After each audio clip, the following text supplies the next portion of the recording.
Magandang araw mga idol ko, mga idol ni Boy Plagatik sa mga followers ko. Kasi maraming nagtatanong ng mga followers ko at saka yung ibang hindi followers. Lalo na yung mga babashare sa akin, bubuli. Tatanong sila kung bakit daw pilay ako. Medyo pilay. Pilay naman talaga yung paa ko isa. Alam nyo kung anong dahilan mga idol? Noong last 2020, ka-retire ko lang dun sa Philippine Army. 2023, October 28. Binangga ako ng motor, single motor. Yung nagbangga sa akin nun si Dituga yung apelido eh. Taga Mayon. Mayon ba siguro yun? Dalawa kami ng anak ko. Yung anak ko pilay din yun, yung babae. Pila yun, PWD din yun. Kasi dislocate yung paa niya, parang na ganito. Yung sa akin, kanto. Ito, tingnan mo.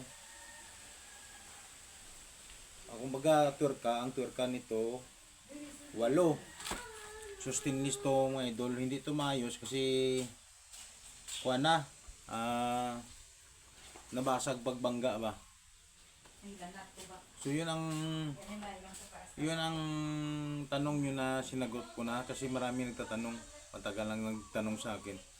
So itong story na ito idol, nabangga ito 2020 doon sa Sigma Davao Capiz ng motor. So wala man siyang ambag sa paggastos nito mga idol. Yung nagastos dito yung retirement ko mga idol. Saka kasi may negosyo ako nung una na bigas, naubos lahat yun kasi pati yun kay Shuto nung una nadali din ako eh.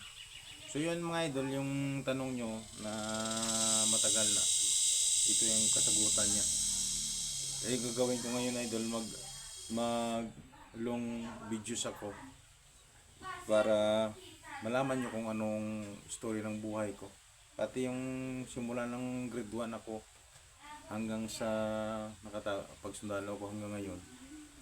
So, gusto ko lang sagutin yung mga katanungan nyo mga idol, mga followers ko, tsaka mga viewers, tsaka yung mga basher ko, tsaka yung nagmubuli sa akin na pilay daw ako. 8 stainless to idol. Kumbaga 8 tuwerka. Basag-basag to, parang sabi niyo. Kasi yung natin, yung sintro na bones natin, hindi ganyan yung pagputol. Ganyan yun, basag. Parang gumanyan lahat yung mga kung hindi na maayos. Sabi ko nga ayusin sana ng doktor na parang siguro putulin niya yung iba parang magtubo. So sabi niya hindi, matanda na ko eh.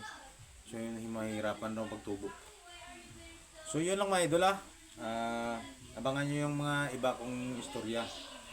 Simula nung grade 1 ako, yan ang ilagay ko sa videos ko, yung long form video ko, para naman malaman nyo kung ano talaga akong tao. So ito lang muna mga idol, sa lahat-lahat na mga followers ko at mga viewers, na sinagot ko na yung katanungan nyo na bakit pilay ako.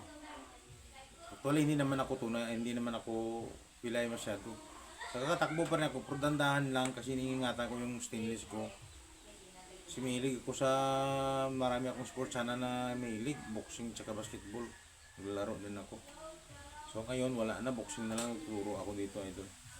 So shout out sa inyo kay yung pala yung paggastos nito, hindi yun, wala yung ambag yung nakabangga sa akin. Kasi gusto niya magpapriso lang, magpakulong lang daw. Sabi ko huwag kang magpakulong. Kasi cargo di konsensya ko pa kung ipakulong kita.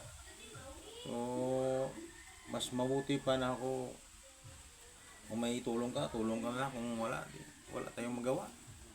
So, tao lang tayo, kahit nagkamali siya o nagkamali sa ginawa niya. So, Panginoon ng sabi ko, yung Diyos na lang ang bahala sa iyo kung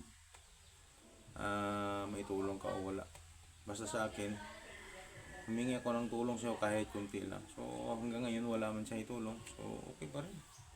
Try, kaya nga ngayon medyo hirap-hirap si Boy Plagatik, pero still fighting. Pinipili ko kasi may estudyante pa ako. Tatlo yung estudyante ko. Yung isa kong anak matapos na. So yan lang mga idol. Sinagot ko na yung mga katanungan nyo. May rami na akong dinagdag. Salamat at sana patapusin itong video na ito mga idol. Kasi marami kayong matutunan sa mga kwento ko dito. Bye bye and God bless sa ating lahat.